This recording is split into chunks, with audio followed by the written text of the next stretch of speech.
And just like that, in the Revise with Me series, we are at chapter number 3 of GST. First chapter I hope आपने देखा होगा, वो chapter था introduction. Second chapter था value of supply. मैं एक अलग order में जा रहा हूँ, जो ऑर्डर आपको फॉलो करना चाहिए ताकि you don't hit the biggest chapters first. अगर आप सबसे बड़े चैप्टर्स पहले कर लोगे तो आप डिसअपॉइंट हो जाओगे, आपको समझ नहीं आएगा। तो ये ऑर्डर बहुत ही अच्छा ऑर्डर है to understand GST well. And guys, आप सीए कर रहे हो, सीएस कर रहे हो, सीएमए कर रहे हो, बिजनेस कर रहे हो, जीएसटी समझना तो बहुत इंपॉर्टेंट है। Even as a business man you need to understand GST. So ये सब आप जब पढ़ रहे हो तो डोंट थिंक दैट अरे मैं तो सीए कर रहा हूँ तो मुझे ये सब सीखना पड़ता है। नहीं guys, even an ordinary business man has to understand GST. Of course इतने सेक्शन डिटेल नहीं होती, बट उनको भी समझना पड़ता है। So remember, this is of course preparing for CA Inter exams, but logically, if you understand GST, you can work world over. I'm not making any fake promises because I'm teaching CA students. No, no, no. But GST is there world over, so you can actually make a career, including cities like Dubai, countries like UAE, जहाँ पे income tax नहीं है, वहाँ पे GST या VAT आने वाला है और आ गया है. So there is great opportunity in this sector. So make sure you're learning and understanding well. So without wasting time, let's begin. चलिए शुरू करते हैं. My name is CS Saurabh Mutha and this is Revise with Me series for DT and GST both for CA Inter Jan 2026 exams. Here we go. Let's start. भाई supply is like oxygen. Supply अगर नहीं होगा तो GST नहीं होगा। So every time you are doing something, the government is looking forward to supply, because the moment there is supply there will be GST. Example, our story works around electric bike company. जब electric bike company एक bike बेचती है 1 lakh rupees में, so that is supply, तब GST लगता है। 1 second. So here we go. So this is supply and this is our example EBC. Whenever EBC makes a supply of bike for 1 lakh rupees, the government gets GST of 18,000 rupees. This is what is supply. So supply makes the government happy. You have to always think of it like that. And also one more shortcut is supply leads to liability. Shortcut is SL, supply leads to liability, because जब भी आप supply करते हो to a customer, the customer will pay you 1,18,000. You will keep 1 lakh with yourself and you will pay 18,000 to the government. So this is what I mean by supply leads to liability. You're liable to pay the government this 18,000 rupees. But before we go to this chapter, let's discuss some few things. Definitions है. Again, definitions are not like 10th standard, 12th standard की definition exam में पूछते हैं. But it's good to know this before we move ahead. Guys, GST में G का क्या मतलब होता है? G होता है goods. This watch is a good, this laptop is a good, this pen is a good. Goods means everything except three things called IMS. Immovable property, जो ready property, office घर, वो goods नहीं है. Money goods नहीं है. Unless वो collectible money है तो वो goods हो जाते हैं. And securities, shares, debentures, etc. वो good नहीं है. So this is IMS. Goods includes everything that is movable except IMS. Next services क्या है? सर्विसेज जो मैं अभी दे रहा हूँ लेक्चर्स, ये सर्विस है. Of course if you are paying for it, this is a free lecture, but if you paid for it, वो सर्विस है. तो service every include everything again except जीआईएमएस. Goods, immovable property, money and security नहीं है. While I say money is not a service, but bank जब आपको कुछ money related service देती है तो उस पर जीएसटी लगता है. while shares and debentures are not GST, not they don't apply to GST, but वो जो ब्रोकरेज चार्ज करते हैं तो उस पर जीएसटी लगता है. And guys, think about the government. Government को जीएसटी नहीं मिलेगा तो government how will they run the country? So tax सीखने का एक गोल्डन रूल है, think like the government. Next, what is business? Business is done anything done with the intention to make profit. Trade, commerce, manufacturing etcetera is a business. कौन से types of supply होती है? Yes, ये important है, इसको हम थोड़ा ध्यान से पढ़ते हैं. एक होती है taxable supply. Example EBC, when they sell a bike, that is taxable supply. The government is very happy and the government gets GST for this taxable supply. एक होती है जीरो रेटेड सप्लाई. उसको डिटेल में अभी मत पढ़ना, CA final में देखेंगे. बट जीरो रेटेड सप्लाई में गवर्नमेंट को कोई जीएसटी नहीं मिलता है. This is export supply. अगर आप कोई एक्सपोर्ट करते हो, example EBC export these bikes और supplies it to an SEZ, तो उसको जीरो रेटेड सप्लाई बोलते हैं. गवर्नमेंट इसमें खुश होती है बिकॉज एक्सपोर्ट करते तो गवर्नमेंट को फॉरेक्स मिलता है. But otherwise this zero rated supply and this export supply पे गवर्नमेंट को जीएसटी नहीं मिलता. But even this makes the government happy. But there are two supplies but the government is not very happy. Exempt supply because government को कोई GST नहीं मिलता है, and personal supply जिस पे भी government को कोई जीएसटी नहीं मिलता है. तो इन दोनों supplies के लिए आपको क्रेडिट नहीं मिलेगा. So because there is no SL, there will be no purchase leads to credit. We'll talk about that in ITC chapter, but यहाँ पे types of supply समझ लें. Supplier is the one who supplies. Right now I am supplying services. EBC is the supplier here. Recipient is the one who receives. और who page. अगर आप पे कर रहे हो अभी लेक्चर के लिए तो आप रेसिपेंट हो. अगर पे नहीं भी कर रहे हो तो आप रिसीव कर रहे हो तो भी आप रेसिपेंट हो. Supply is basically sale, exchange, transfer etcetera. Uber से आपने सर्विस ली तो सप्लाई है. अब पीवीआर से आपने मूवी देखी तो सप्लाई है. Hyundai से आपने गाड़ी खरीदी तो भी सप्लाई है. सो सेल, एक्सचेंज, सर्विस, बार्टर सारे सप्लाई है. Next deemed distinct persons, very very important again definition, इसको हम बोलते हैं डीडीपी। ये क्या होता है? इलेक्ट्रिक बाइक कंपनी की ये ब्रांच है कर्नाटका में, if they open another branch in Maharashtra, EBC only, same family, but they will have a different registration, ये हम देखेंगे रजिस्ट्रेशन चैप्टर में। And in that case these are called, these two entities that is in Karnataka and Maharashtra will be called deemed distinct persons. They're like cousins. Next, consideration is what you pay for the service. Consideration can be in monetary terms, can it be in kinds also? Yes. Actionable claim, actionable claim ये claim है जिसको आप demand कर सकते हो। Example, मैंने अगर आपको 1 लाख रुपीज दिए and which you will pay me after 3 months, then after 3 months it becomes an actionable claims, I can demand it. Actionable claims lottery betting gambling भी होती है, when you win a lottery betting gambling you can demand money, that is also actionable claims. Next, works contract. अगर मैं ये table जिस पे मैं lecture ले रहा हूँ वो मैंने कहीं से खरीदी है, that is a purchase. But अगर मैं किसी को बुलाता हूँ और उसको मेन मटेरियल और स्पेसिफिकेशन देता हूँ SM, तो उसको बोलते हैं वर्क्स कॉन्ट्रैक्ट, दोनों पे GST लगता है। एक लेकिन गुड्स है, परचेज गुड्स होता है, वर्क्स कॉन्ट्रैक्ट सर्विस होती है। टैक्सेबल टेरिटरी मतलब इंडिया, बिकॉज इंडिया के बाहर इंडिया का GST नहीं लगता है। Supply again is same thing here. And now we come to the first section. इस क्या सप्लाई होता है, कौन सा सप्लाई होता है? मेन फॉर्मूला इसमें है A = B+C। ये क्या फॉर्मूला है समझते हैं। For any supply to happen, दो पिलर्स होने चाहिए। First, it should be in the course of business. Example, EBC, when they sell a bike, is it in the course of business? Yes. When my academy sells lectures, is it in the course of business? Yes. And एक consideration होना चाहिए, ये दो pillars. Consideration मतलब there should be some give and take, तो भी तो ही फिर सप्लाई हो सकता है। This is called 7(1)(a, this is the definition of supply. तो सेक्शन कर याद कर लेना, section is section 7(1)(a। Now I am giving you couple of examples. अगर आप EBC बाइक सेल करता है तो of course it's in the course of business and there is consideration.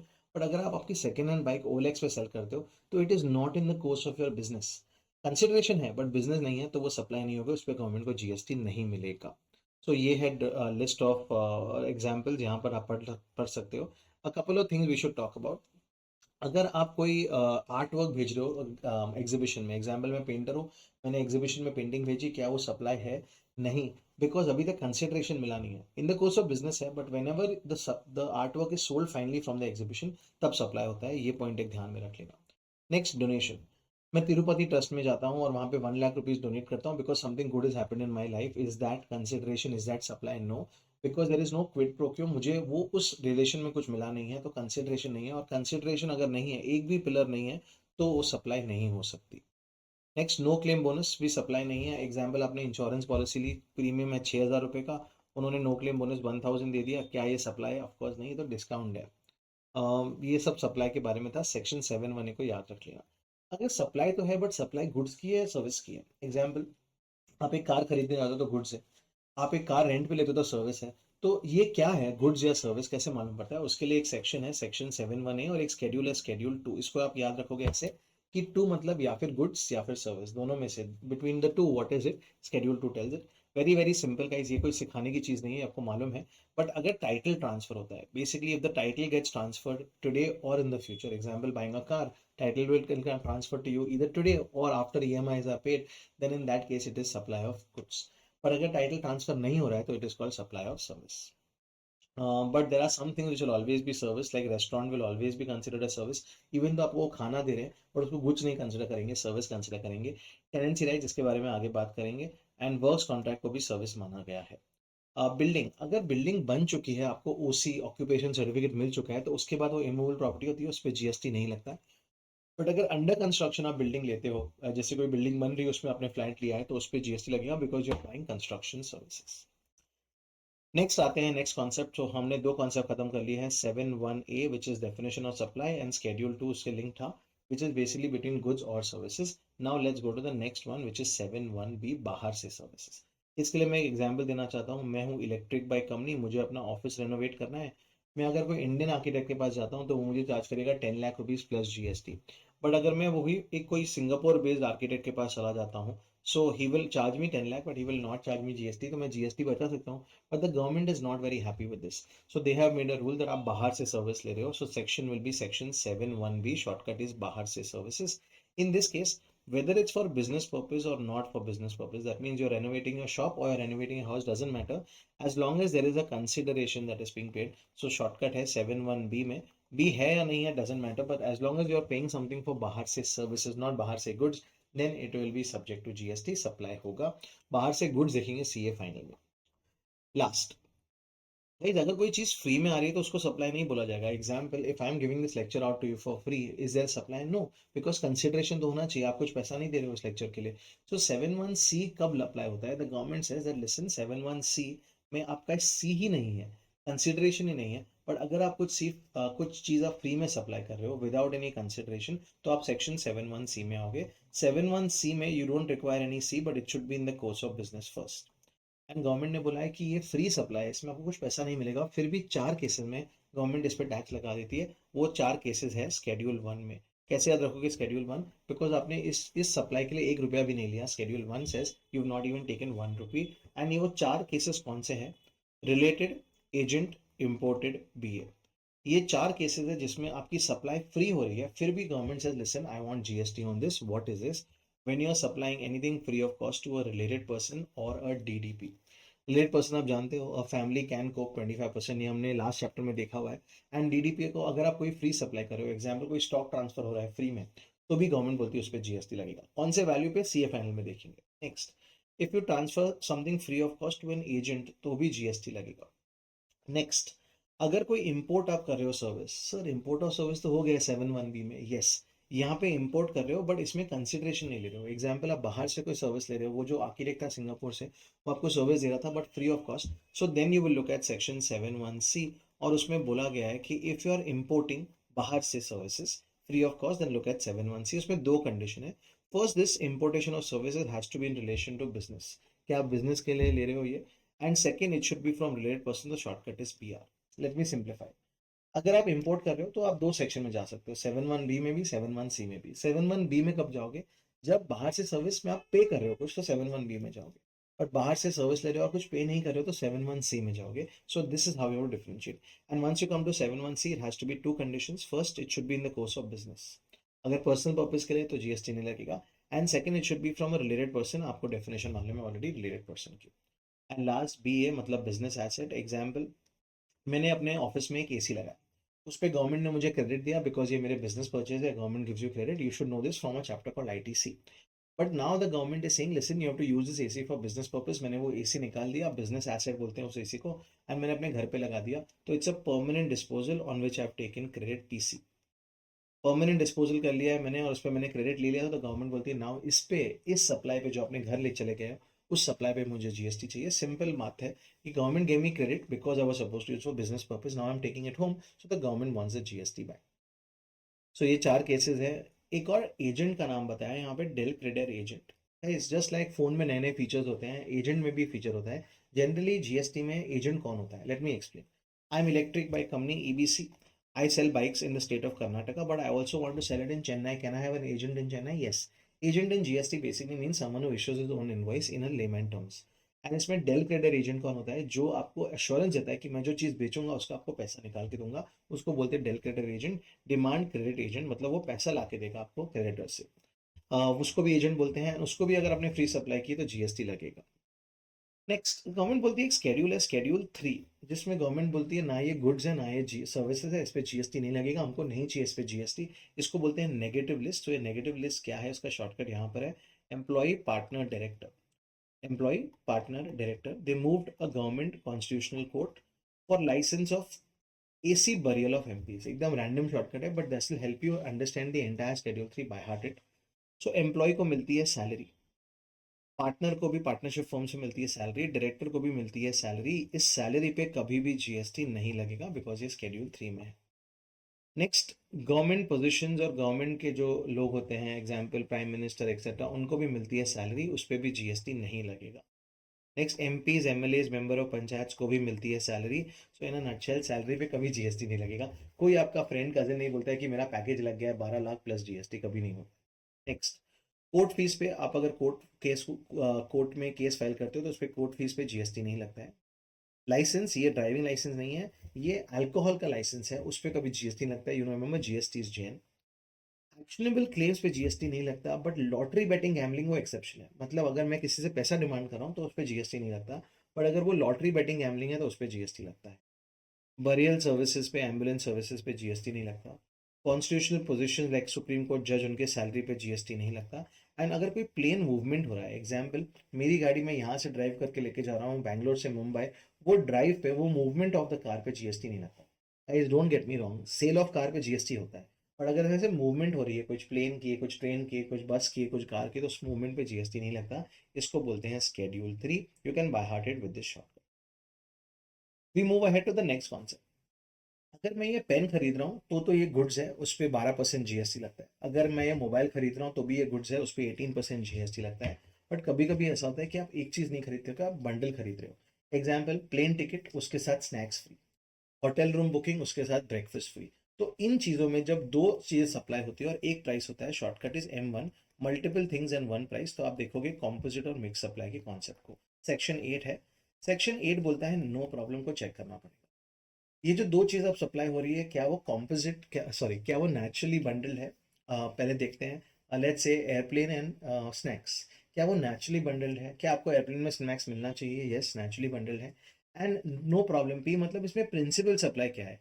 आपने क्या एयर टिकट खरीदा था कि आपको वो सैंडविच खाना था प्लेन में? नहीं, आपने वो एयर टिकट खरीदा था। So hence you have a principal supply. तो इसको बोलते हैं कॉम्पोजिट सप्लाई।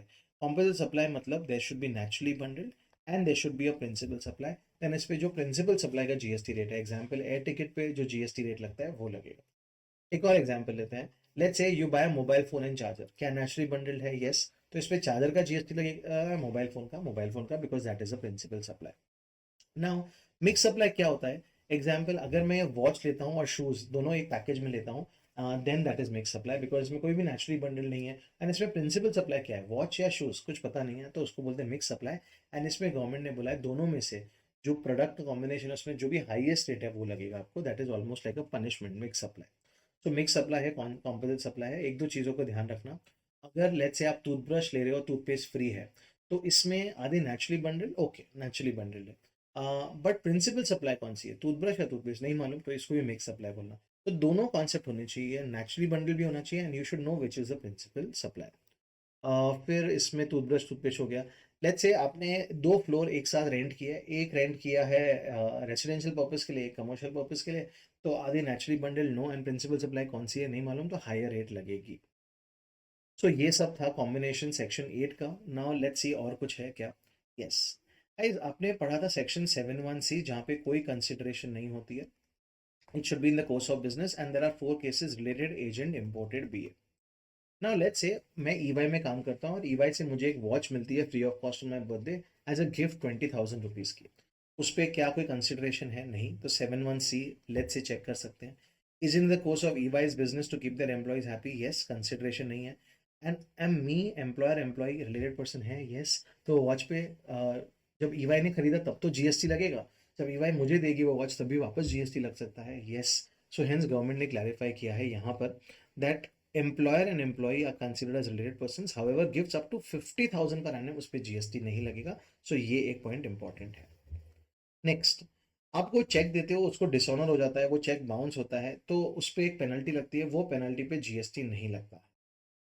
नेक्स्ट, अगर आप कोई कॉन्ट्रैक्ट ब्रीच करते हो, तो लेट्स एग्जांपल मुझे लेट्स से ये पेन सप्लाई करने हैं एचपी लैपटॉप्स को 1 लाख पेन, और मैं नहीं सप्लाई कर पाया, तो उन्होंने मुझे कुछ चार्जेस लिए मेरे से, तो उस पर जीएसटी लगेगा। यस, गवर्नमेंट का सिंपल फिलोसफी, अगर आप पैसे बना रहे हो तो गवर्नमेंट को भी पैसे चाहिए। फिर एक और है प्रिंटिंग, अगर सिर्फ कोई दे रहा है, सिर्फ प्रिंटिंग, तो सर्विस है। बट प्रिंटिंग के साथ गुड्स भी, वो कंटेंट भी वही दे रहा है, तो और आपको पूरी बुक बना के दे रहा है, तो वो एक गुड्स है। नेक्स्ट, सिनेमा हॉल में जब जाते हो तो फूड एंड बेवरेज है, तो अगर आप सिर्फ पॉपकॉर्न लेते हो, तो समोसा लेते हो, तो एक रेस्टोरेंट सर्विस है। बट अगर आप टिकट के साथ वो पॉपकॉर्न या समोसा साथ में लेते हो, तो कॉम्पोजिट सप्लाई, तो उसमें टिकट पे जो जीएसटी है वो लगेगा। And this is what it is, ये चैप्टर है, इसको बोलते हैं supply under GST. Now let's go to the ICI material and see ICI material में क्या है इस चैप्टर में, supply under GST. Let's look at ICI material. ये सप्लाई है, मैंने इसको हाईलाइट कर चुका हूँ इसको।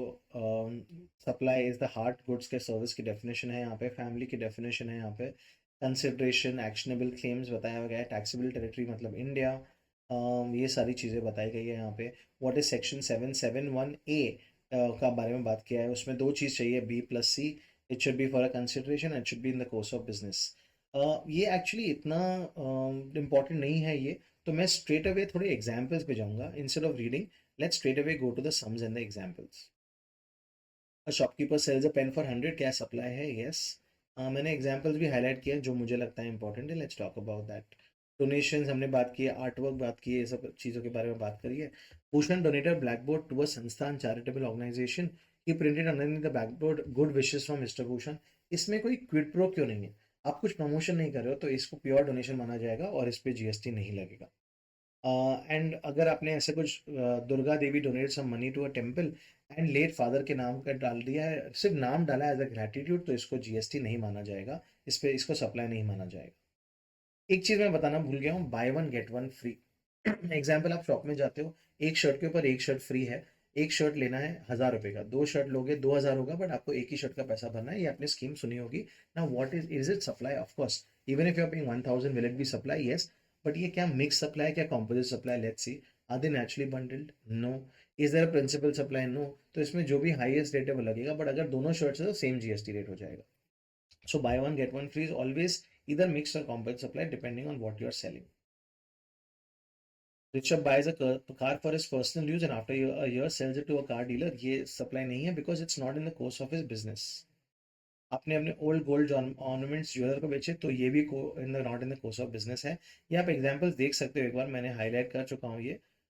रिसीव्ड आर्किटेक्ट सर्विसेज, बाहर से सर्विसेज, उस पर 5000 आप पे करिए तो 7(1)(b) में जाएगा ये, एंड इस पे जीएसटी लगेगा because 7(1)(b) says whether it's for business or not for business there will be GST. I'm not going to go through all these examples, ये सारा टाइम वेस्ट हो जाएगा। सीधा सम्स पे जाते हैं and let's see if you are able to answer the sums from this chapter. 21 minutes हुए, around 30 minutes में एक चैप्टर रिवाइज होता है। Let's see now next the sums. Alright, so let's move ahead and ये sums पे जाते हैं यहाँ पर straight away to the sums. ये रहा sums. Let's talk about it. First, Megraj and Company wishes to commence the business of supplying ready-made garments within Punjab and the neighboring states of Delhi and Haryana.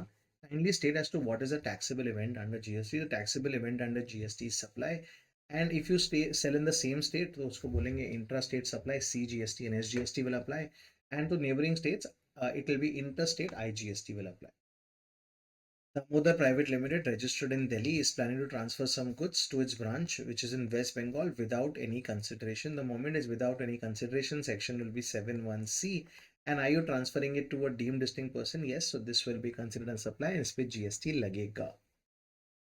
Prithvi Associates is engaged in supply of taxable goods. It inquires from its tax advisor as to whether any activity can be treated as supply even if made without consideration. Yes, there are 4 supplies 7(1)(c) में related, agent, imported, BA. That's a shortcut to understand that concept. Next, composite supply. Just one second. So this one is without consideration. Again, it can be treated as supply. 4 examples are related: agent, imported, BA, schedule 1. So you'll have to code section 7(1)(c) here. So you definitely have to code section 7(1)(c) and you have to code schedule 1. Let's move to the next question. Composite supply is treated as supply of that particular good or service which attracts the highest rate of GST. ये तो wrong है. Composite supply में तो जो principal supply है, that rate of GST will be applicable. ये concept जो बताया highest rate of GST, that is in mixed supply. Transfer of title and possession is necessary for transaction to constitute supply of goods. For goods, you need title transfer. Possession transfer is not important. So this statement is incorrect or it is partially correct. Examine whether the following activity would amount to supply. So whether this will be supply or not. Sulekha is in Delhi and has a depot in Mumbai, so they are deemed distinct persons. And finished goods are sent from Delhi to Mumbai free of cost. So as per section 7(1)(c), because it's between DDPs, this will be a supply. There will be GST.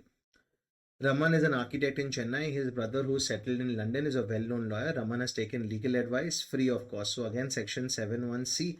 But this is not in the course of business. It is for personal purpose. So hence, you will not even check schedule 1 because this is only if it's in the course of business you will check for schedule 1. Remember, BR. Next, would your answer be different if in the above case Raman has taken advice in respect of his business unit? Then section 7(1)(c) might become applicable because it's in the course of business. But we'll have to check schedule 1. Schedule 1 checks says that the receipt of services should be from related persons, and this brother is not related because he's not financially dependent on him. Remember, parents, grandparents and siblings are only your relatives under GST if they are financially dependent on you. So again, here it will not be a supply. Next, whether it's supply of goods or supply of services, we'll have to see. Renting is obviously supply of services because title is not transferred. Goods forming part of business are transferred, so it's supply of goods. Transfer of right in goods without transfer of title. If title is not transferred, it is supply of service. Next, transfer of title in goods. So definitely this is supply of goods.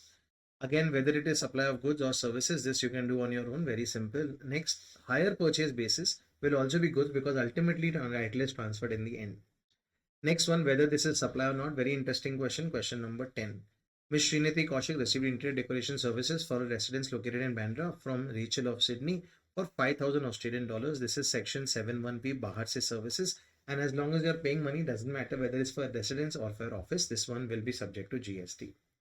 Same Srinidhi Kaushik now is taking services from Varun, who's residing in Australia, who's wholly dependent on Ms. Srinidhi. This is without any consideration. So this is section 71C, but it is not in the course of business. So I will not even check ahead. This is not supply. Next, will your answer change if Mr. Srinidhi has taken the interior decoration services with regard to a business premise? Yes, then it might change because 71C says it is in the course of business. Next, we have to check schedule 1. Is it taken from a related person? Yes, because the brother is financially dependent on her. So hence this one will be supply. Dum Electronic is selling a lot of goods together. This could be mixed supply, but here they're saying that he has issued a single invoice indicating the price of each item. If each item price is mentioned separately, then it is neither mixed supply nor composite, it is individual supply. Just like when you go to DMart and you buy 5 things, each has their own GST rate and price, so there's not concept of mixed supply or composite. Mixed or composite only is when there is single price. Manikaran, again, he is supplying 2-3 things. This is a mixed supply. The highest GST rate will apply. Code section 8 here. Gagan Engineering, he is transporting some containers, etc. Movement पे कोई GST नहीं लगता है. So repairing पे GST लगता है, but movement पे GST नहीं लगता है. Sarvana wants to start selling liquor. उसके लिए उसको license चाहिए. I'm just summarizing the sum without even reading it. वो liquor license is in the schedule 3, तो उस पे GST नहीं लगता है. And guys, this is the end of supply chapter.